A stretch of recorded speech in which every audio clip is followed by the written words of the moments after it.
Alors pour cet étirement, on va avoir besoin de briques de yoga ou de livres pour remplacer les briques. Donc on va venir se placer donc, avec les fesses contre un mur.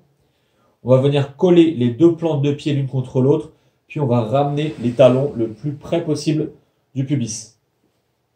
Donc ici le but de cet étirement du papillon, ça va être d'étirer les adducteurs et de travailler la rotation externe des hanches.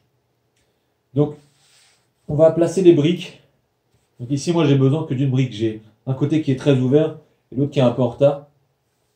Donc, vous voyez, on va placer les briques à peu près sous les genoux. Si jamais c'est trop, vous manquez vraiment d'ouverture, vous adaptez, vous pouvez placer, bien sûr, ici sous le tibia.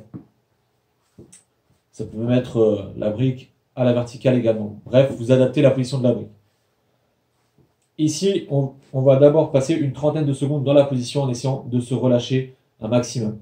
Là, ici, on va imaginer que j'ai déjà passé cette trentaine de secondes, puis on va effectuer des contractions qui vont nous permettre d'aller un petit peu plus loin dans l'étirement. Première contraction, on va contracter les antagonistes, donc les adducteurs. Pour ce faire, on va placer les mains sur les genoux, puis on va remonter les genoux en poussant donc, dans les mains qui sont placées en opposition pendant 5 secondes.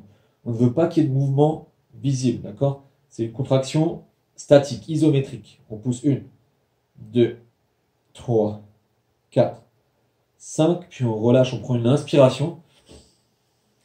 Et à l'expiration, on va simplement essayer d'écraser la brique. Donc en contractant nos fessiers, on écrase la brique, on descend le genou dans la brique vers le sol. 1, 2, 3, 4, 5. Puis on prend une inspiration. Et à l'expiration, on relâche, on déplace la brique pour créer de l'espace. Puis on pousse légèrement avec la main. Et ici, peut-être que la hanche s'ouvre un peu plus.